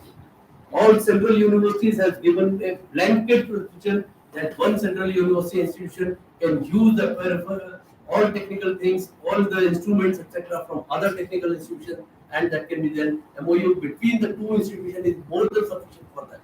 You do not have to take permission from the university or something like that. Only because the instrument has to be taken care also, you have to pay some fees, etc. So that minor charges can be taken. That regulation is already done. Tertiary college may help in securing good grade in the next also. When you are going for a next study, you say I have got a journey college which I have really helped in this way. Then again you get some additional marks in next also for that. This some of the cluster colleges will have this. They will have program study programs in parent institution and partly in the partnering institution. एक साल यहाँ किया, एक साल वहाँ किया. There shall be academic council for finance committee for academic and finance related matters. In two colleges, obviously some finance related matters are there that you have to discuss among yourself. Continue affiliated university, consult admission exams and result degree and awarded resolution. That sit among yourself, your management or your two principals can sit, two deans can sit, they can finalize that and it can be done. Nothing more stringent, no, you don't have to take permission from AICT or UGC for all those things. You are independent institution or the university, you can work among yourself. Only the thing is, after doing all this, you have to inform them. Technology and education, free exchange of ideas, learning, assessment, planning, administration platform will provide integration of technology in all levels of education, including classroom process, support teachers. The Ministry of Education has taken the initiative to provide a platform for summer. That is a very good platform, which some of you have seen it. Entire university work can be used by summer e-governance platform. That has been developed by university for the university by Ministry of Education with the help of an incubation center in our University of Delhi South Campus, and it is really working. And many of the universities have already stepped in to use these things. Initiative provides a government of digital tools that are integrated in online platform, best practice for efficient resource planning, management process, service improvement, good governance in higher education, and everything is well placed there. And I must say, it caters to the need of the HEs. 9 modules comprising of 40 plus apps on a single platform is available in summer.edu.in. You can visit that. Leave, data, payroll, administrative information, designed carefully, studies, understanding value, university goals, system data, and everything is available there on this summer platform. 5 central universities in the pilot phase of project Samart has already done it. These are the 5 central universities. 12 central universities in the next phase are taken care of the Samart. Currently, Samart has already been adopted by more than 200 universities, not only the state universities but the private or the deemed universities also. And more than 40 central state and more than 100 colleges are also adopted Samart for their day-to-day works. It further enables the university to conduct online admission through CUT. This year also conducted online open book examination can be conducted using the Samart also. And in past pandemic, Delhi University, IP University, and many universities has conducted the open university examination, and they use the platform effectively for this. ABC Bank Credit is also integrated with the Samart now. This module as ABC was an independent module which was developed by MIT, and this Samart was developed by the Department of Education, and they are also integrated now. And we are working on it. Online education platforms, some of you may be knowing, SWAYAM, NPTEL, and Consortium for Education Communication. Credits earned with the above platforms are eligible to register with the academic rank credit and will be used in graduate degree with the Act of the Parliament by whom SWAYAM and NPTEL are already there. Consortium for Education for Social Sciences is already there, and you can get it and it will be available.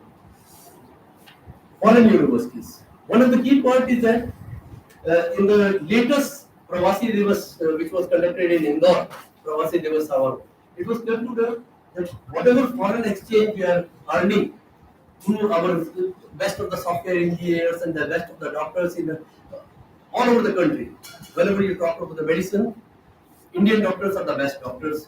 Outside India, they are the best doctors and they are considered best. Similarly, software engineers, many of you know, software engineers are there. And similarly, the paramedical staff also, we have earned a lot of reputation when we have got our nurses, our paramedical technology staff also, they are working outside the country, and we are, so they are the best people we have. Now, the thing is that we train them, or now new culture has developed that students after doing their graduation, they are just going out or doing their MS or something. And I must tell you, in recent this Pravasi Divas, it was said, if you earn 20 crores or dollars through the foreign exchange from these software engineers and medical persons, we are spending 4 times more in sending our students to the foreign universities in the country. So 3/4 is still the foreign exchange we are spending more than that. And we are taking it from July as students move around. Once I went to London in the month of August, it took me 5 hours to clear the immigration. What was the reason? Only reason was that all Indian students are traveling on in that particular month, and for those students, they have got a priority things, and that's it. So our students are going over. They have got, I don't know whether everything is good. Professor Pal is saying some of the universities are really better, Stanford, etc. But every university, every institution in US or UK is not better. Best, we have got better institution from there in our country. But to have the collaborations, to know the best institutions in the country, we say we have collaborations available from the foreign universities. UGC has recently given the opening courses in India by foreign universities. Stanford, 500 best universities, 500 best universities has been taken care, and they have been approached through our ambassadors in those countries, and they are planning that they should put up an application, MOUs can be signed out, and they can be taught in the foreign universities. The UGC latest software, May 22, academic convention is foreign higher education. Under this provision, twin programs. which enables Indian institute to partner with the institute award. Secondly, joint degree programs. Here, both Indian and foreign universities will jointly develop curricula but award 1 degree upon the completion.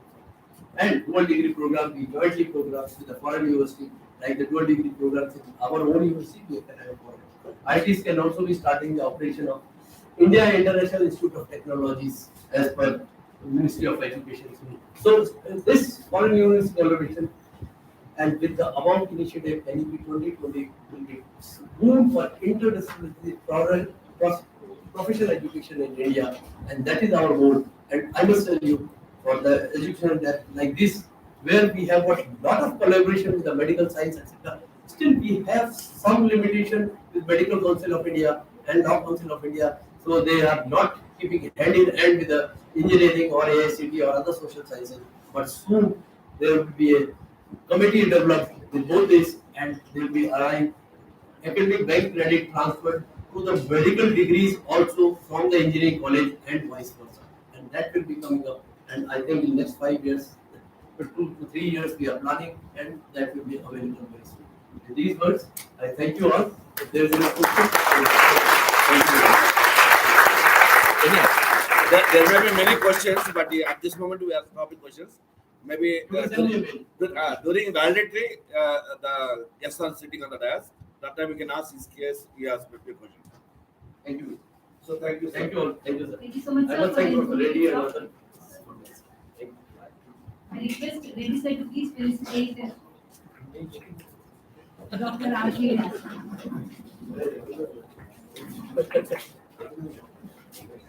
You can do this next. Yeah, Anil.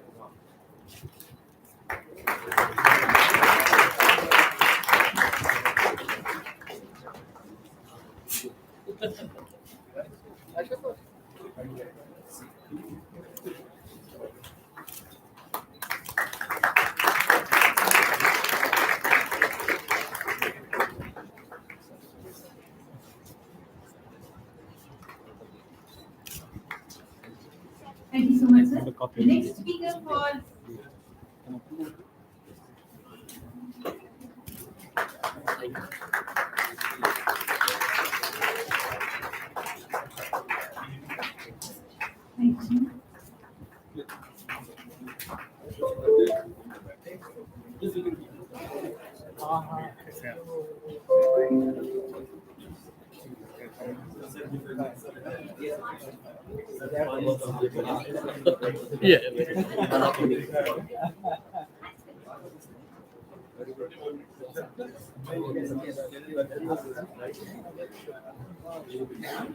The next speaker for the today's session is Dr. Anish Kumar PR, scientist B and in charge at the Biomedical Technology Wing of Sri Chitra Tribhuvan Institute of Medical Sciences and Technology. He is heading the division of tissue culture, and the division is doing the research activities and focuses on 3D bioprinting, tissue-specific biowings, cell sheet engineering, biofunctionalized thermoresponsive polymers, functionalized electrospun mats, and development of in vitro alternate test systems. The division also offers in vitro cell culture tests and studies on for the internal and external customers under the quality of platform. The lab is also developing new cell-based techniques for testing biomedical devices. The speaker, Dr. Kumar, will be enlightening and presenting a talk on biological evaluation of biomaterials for basic and advanced applications. I request sir to please begin.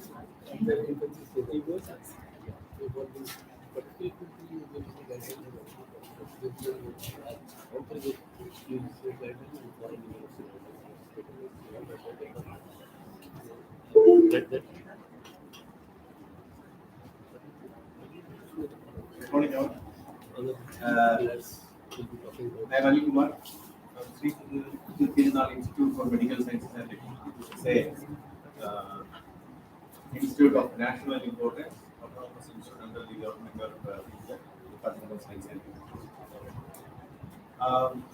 First of all, I thank the Meghe Institute and universities to inviting me here to present before you, to speak in words and share our experience and what we are doing there.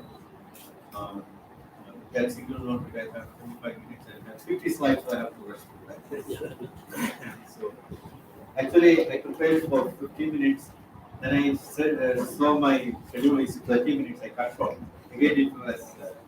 But anyway, we can make it up.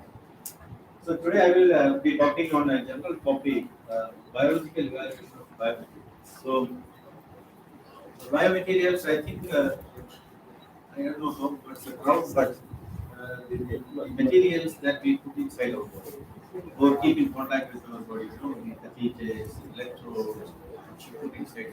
So those are materials which are intended for patients. Now those materials, when you take, you cannot put any material within anybody's body.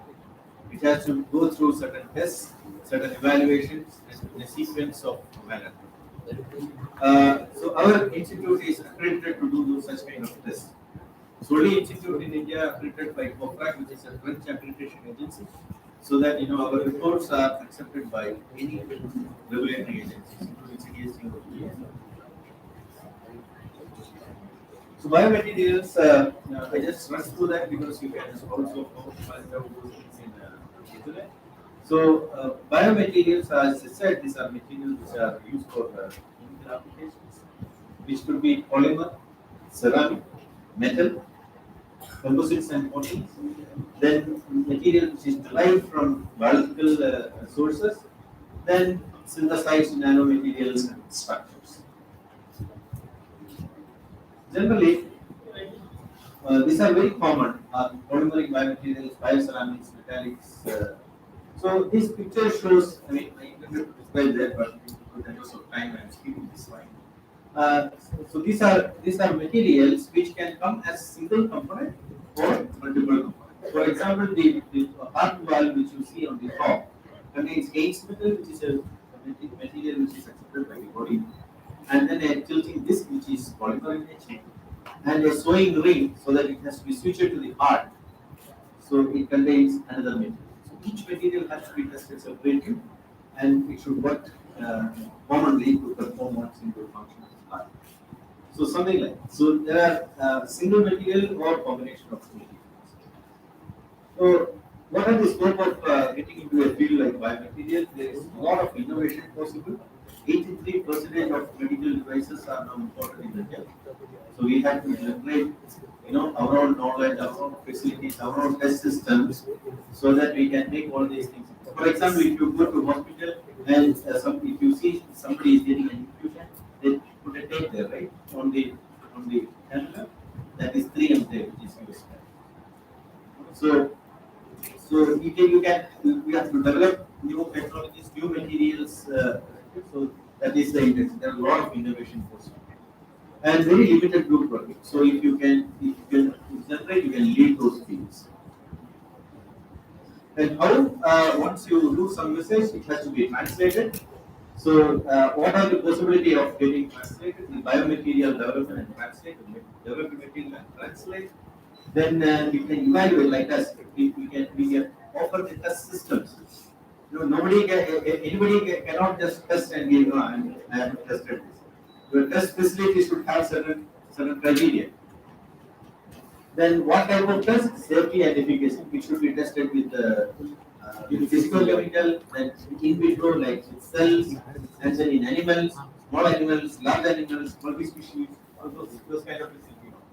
Then you can have a product prototyping, preclinical and clinical evaluation, and finally you can.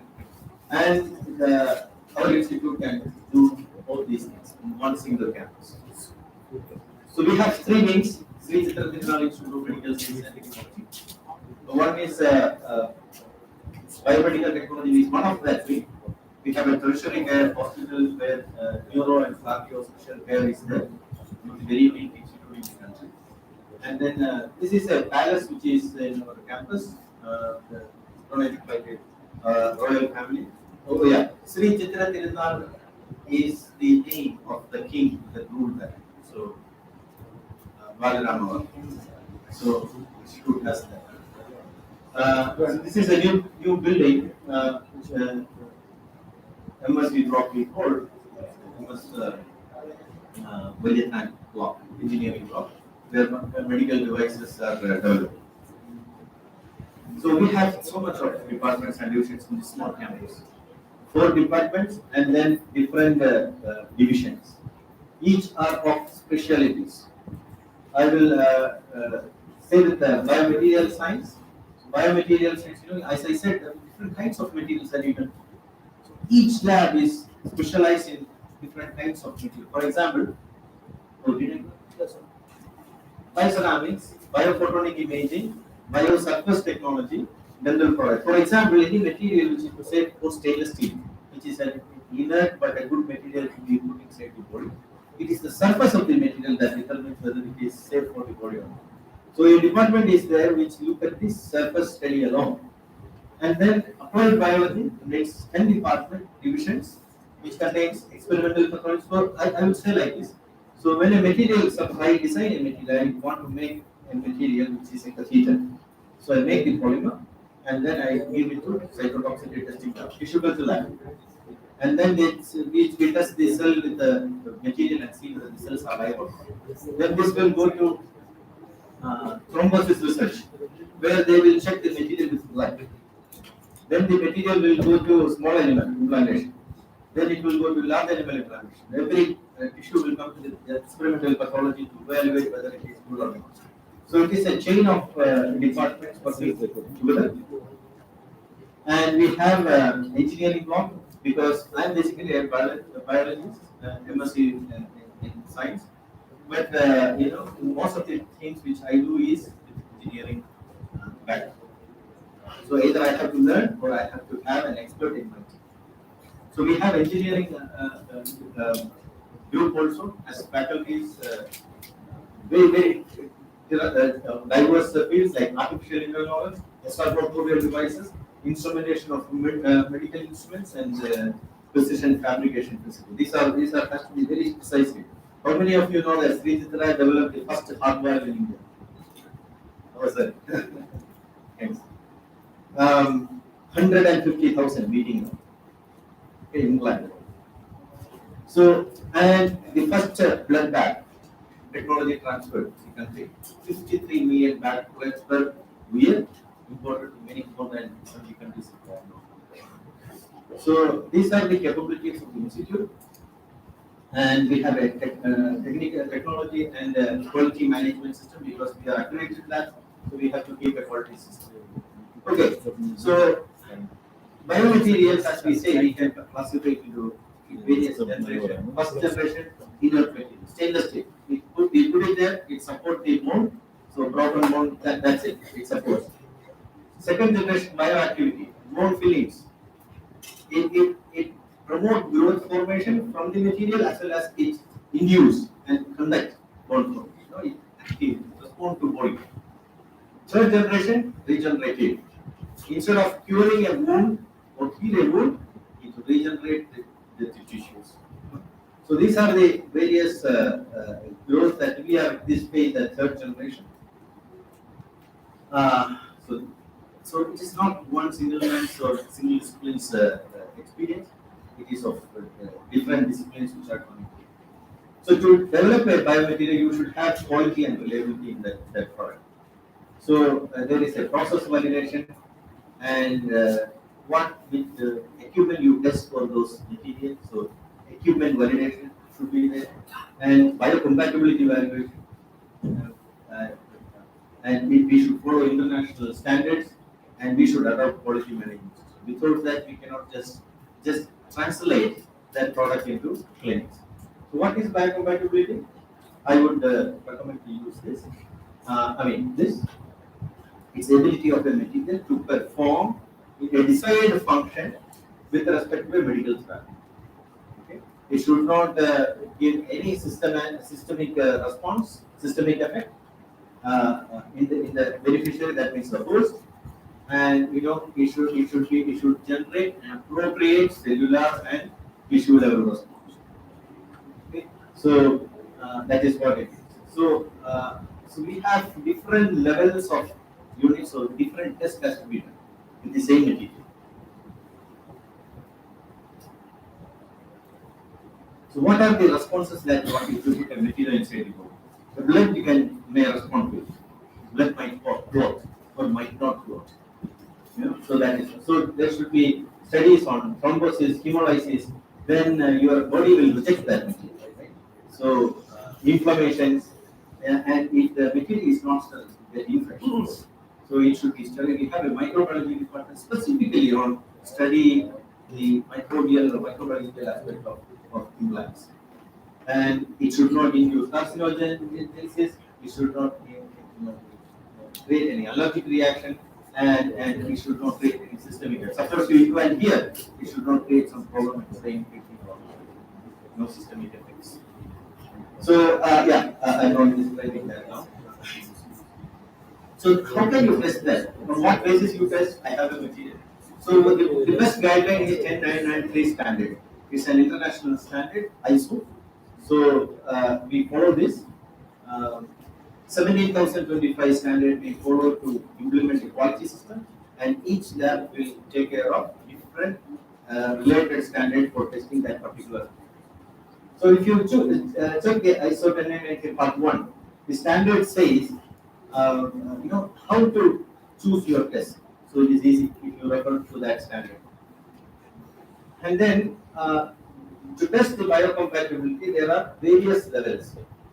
First, the material has to be characterized, then the biocompatibility has to be found, and then you have to validate how it will be made for a clinical application, and then you have to test in animals and then release. There are various phases. The same phase I wanted to. And when you talk about the devices testing, toxicology testing, the basically test biocompatibility evaluation. Biocompatibility is the ability of the material to respond to it first in a particular way. At the same time, it should function also. Not like it is not toxic. Not toxic is okay, but it should function the way that it is intended. So sometimes we do a functional evaluation as well. So first thing, I will go through in a stepwise manner. So the standard 4 says hemocompatibility. So a material is there which is going to be put inside the body, definitely it has to be tested with blood. So there are various ways to do that. It's the cost of time or describing that. There are various classes of material that how we have to test that. The material will be exposed to blood, and we will see whether RBCs are lyso or not, check the hemoglobin content, whether the platelet is blocking the blood or not. So those things. And second is cytotoxicity. With three various ways we can do direct contact, test on extract, and this is a mandatory test. Any material that you design to having a biomaterial property, then you have to do cytotoxicity for sure. Without this, you cannot do an animal experiment, because CPCSA will request you to show your cytotoxicity. So three ways that we do: direct contact, elution, and indirect contact. Direct contact means you put material on the cells directly. Test on extract means you incubate the material in culture medium, use the medium to culture the cells. And indirect contact is agar layer is there to see any specific diffusion properties are there or not. Then comes the animal experiment. Once the material passes with cells, it will go to animal experiment. How on the surface of the sensitization and dilatation. That will be the first test, according to ISO 10993 part 10. So which will be done in rabbits or guinea pigs. And then go to pyrogen test. Sometimes when something goes into your body, even if you have a bad food, you will have vomiting, diarrhea, and fever, right? So rising temperatures. So anything which goes into the body will respond by increasing the body. So we have to see that whether the extract or the material itself creates fever in the animals or not. So there is a test called pyrogenicity test. And then a comprehensive test inside the body, that is subcutaneous, intramuscular, intravenous, intraperitoneal, lot of tests. And then after that, we check the histology of that tissue and evaluate whether it is a normal response or a toxic response. There are standards, and the standards recommend how to evaluate those things. And then finally, the actual device will be tested. That is what is really called as the pre-clinical evaluation. You make the device, and the device has to be tested in animals. Then that is, otherwise, you are taking a part of a small piece of the material and testing. So we have a theater where we can do open heart surgery and heart valve replacement, all those things. So and we have a large animal facility, so goat, calf. So now I'm rushing through my slides. So now I will take a case study of our experience in 3D biology. Because we started this program in 2015, that instead of healing the wound, how can we regenerate? So to regenerate the wound, we should take the tissues as such. No, you cannot put anything or anything. But if you recreate the tissue, you have to bring something from outside also. Then how it is possible? The technique is tissue engineering. It is basically developing biological substitutes. Suppose I create a very small piece of tissue which is functional, like say heart, kidney, or liver. It is biotech. You magnify. So if you can create that, is called a functional unit, and then it can be made into a clinically relevant size to repair, replace, or maintain the lost function of the tissue. That is what is basically correlation. We are into that. But the tissue engineering process, what we do is we make a scaffold, a framework, add cells, living cells on the scaffold, put it in a bioreactor or treatment, and allow the tissue to form outside, right, in the lab. And finally, getting back into the patient. This is done. It's clinically done. So in this process, if my scaffold is larger in size, then how I will ensure that the cells are there inside, and how I can see, even I cannot see under microscope. It's large, right? So there comes a new technology called 3D biology, or additive manufacturing. We started this program with the intention of replacing an animal experiment or alternative to animal tests, because animal tests will be banned and with very short time. Cosmetics products you cannot test in animals. Do you know any product that comes without animal experiment? Wild stone. Have you used any wild stone? There's a green dot. Those products are not tested in. So because regulatory agencies doesn't say that you have to do animal. That is the only report that you can generate and say that there is we call the risk analysis.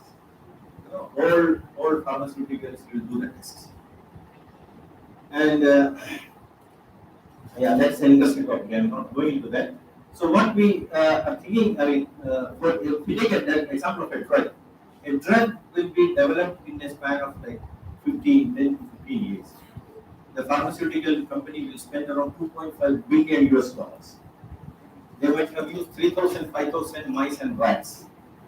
They might have done in silico, cytotoxicity, preclinical, 3 levels of clinical evaluation, and FDA will approve that. And once it is in the market, it will be withdrawn within a month or maybe 1 year. If you visit the FDA website, you will see 95% of drugs is either postponed or withdrawn. Why this happens? FDA has checked every levels of its risk analysis, but still it happens because human physiology is different from animal physiology. It's all done in animals. So knowing that that is not a reliable data, we have to do those things. So there is a bridge between your animals and humans. So what we try to do is, if we print human liver constructs, mostly it is hepatotoxic, liver toxic. A medicine which is taken for as a painkiller will affect the liver, or injected for the taken as Alzheimer's disease or antibiotic will affect the liver. So we and if we can bridge this gap, then that will help the pharmaceuticals to invest less, so that we will get reliable data also. But animal experiments can be replaced or not. I won't say we can replace animals. It is necessary to an extent, but reliable data can be generated. I would say that. So in tissue engineering, there are 2 ways. You make the scaffold, add cells, and then make the tissue, or you take the cells and build the tissue. That is top down and bottom up approach. We use the bottom up approach by 3D biology. Here what we do is, we are precisely putting cells and materials in a particular design, computer design, and finally at the end of the the process, you have the tissue ink. Now, so there are three phases. You collect all the cells, put it in a matrix, you have a printer there, you put it in the printer, load it in the printer, and the printer will print the construct. And then take this into a bioreactor and finally mature it, evaluate it, and then translate it into, implant it into the patient of the course. So pre-printing, printing, and post-printing, these are the phases of the printing. So I said you have to put it in a matrix. That matrix really matters. It should be safe with the cells. Body. You should not create, and so any kind of biomaterial evaluation is there. This matrix has to go through all those things according to the regulatory policies. We call this as bioink because this contains living cells. We will evaluate biocompatibility, the mechanical properties, the printability, whether it is printable or not, then shape, structure, activity. And it is in 3D printing, right? The dimension of requirement has been magnified to another level.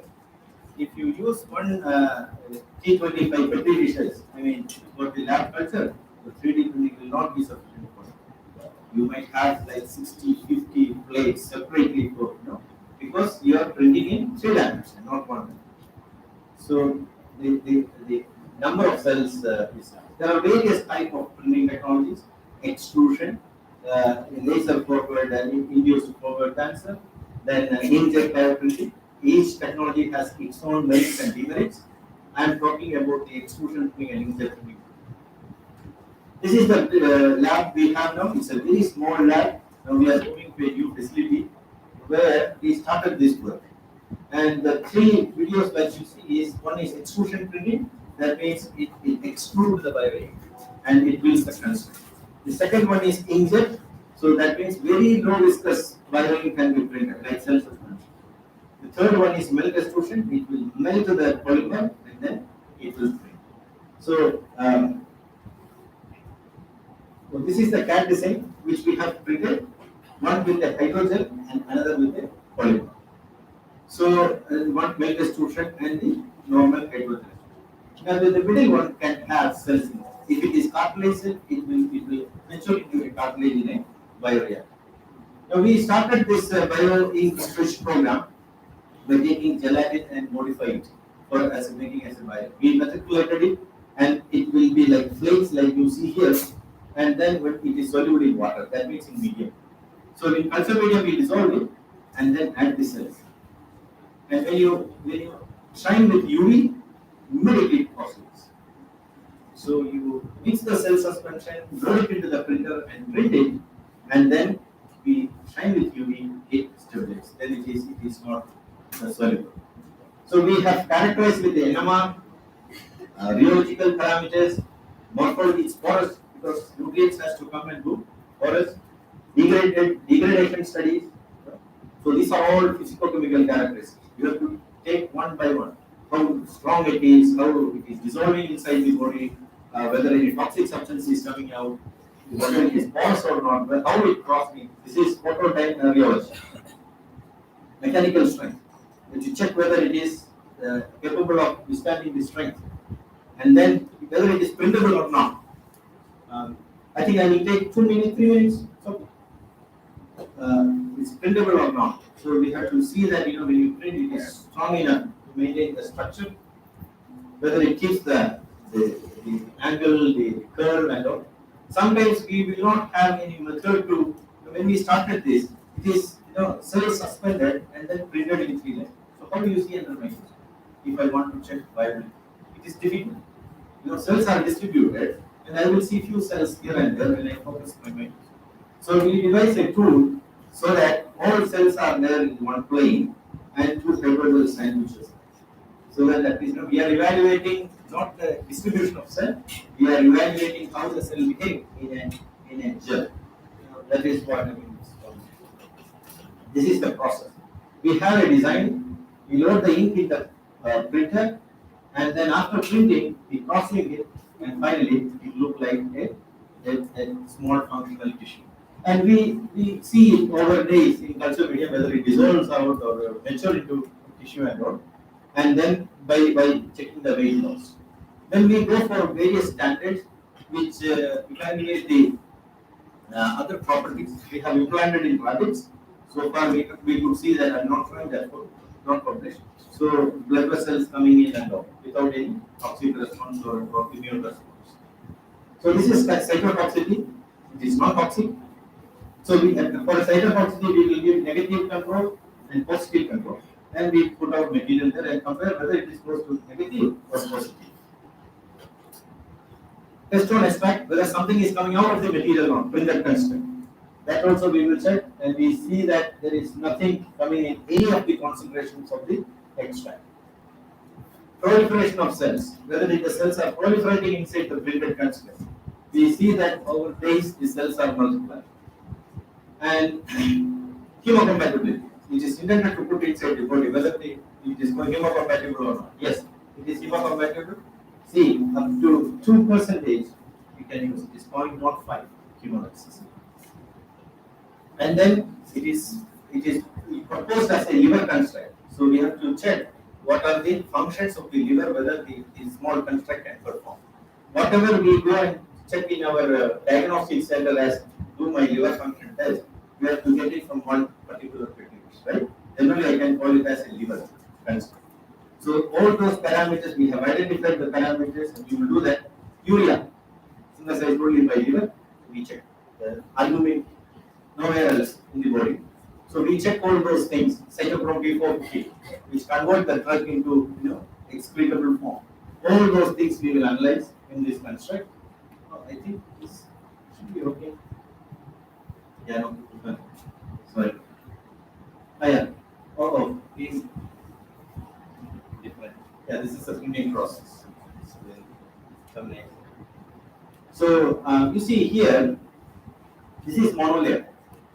That means in a petri dish, normal life. When liver cells are cultured outside the body, it will lose its function. We call it as de-differentiation of liver functions. Why? Because it is a monolayer. But when you 3D print it, it keeps up the function. That is what it shows over 7 days, 8 days. Because it feels like it, even though it is outside. So that is why we call it as in vitro alternative. It mimics, it bridges the gap between a 2D monolayer and an animal. It cannot be same, but it bridges the gap. So it's very complex that the liver structure is. I mean, I'm going into the anatomy and all. It's very complex, and it's many cells. So one of my PhDs that he just submitted his topic was very difficult, but he did it beautifully. To create the entire liver histologically. So when you take a histological section, it matches the normal liver. This is rat liver, very complex, and nobody can make this. It's God's creation. But I will say like this: when we want to fly, we make aeroplane, and it flies like bird, but it never flattens wings, right? So it's not how you perform, but the function that you need. Right? So whether it gives the partial histological architecture and give the liver function, it's okay to be implemented. Now this is normal rat liver histology. This is something like a normal 3D bioprinting will give you normal. We have a different approach so that we get partially histological architecture. We call it as partially histological. Histomimetic. So this is the so it's like you want to fly like a bird, you want to fly like an aeroplane, fine. So we have two products out of it. One is the bioring itself and the test system. We have already initiated giving the test system to customers, so customers can have their threat and their approaches. We do this test. As a small group, thank our director and corporate director and Premier Fellow who accepted the slab and our funding agencies. I am sorry if I take more time. No, sir.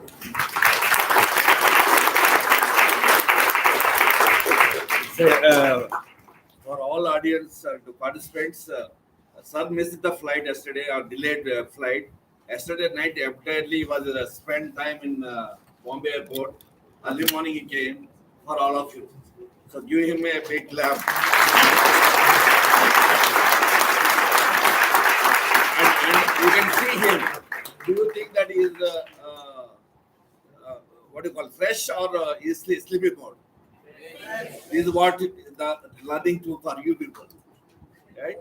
So once they do good, automatically happiness comes, right? Thank you, sir. Thank you so much, sir. Come. Thank you so much.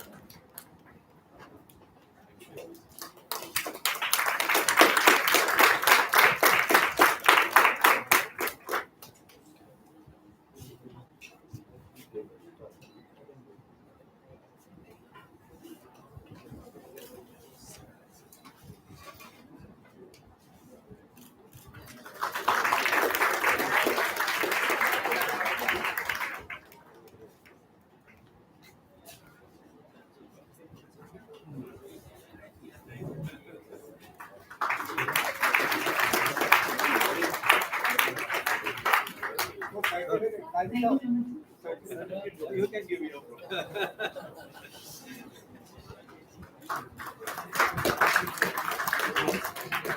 Thank you so much, sir. Yeah, I think you are sitting from morning. We'll give 10 minutes break. See to it you are coming back within 10 minutes. Follow the time. So meantime, I'll take the guest to plant the trees in our campus. Yeah, please. Thank you, everyone. I request everybody to take a break for 10 minutes. Thank you, sir.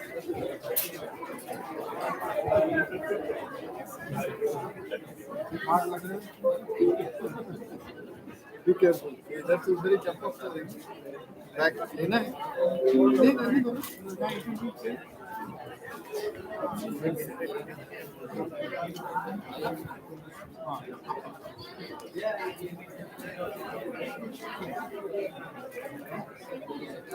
हाँ.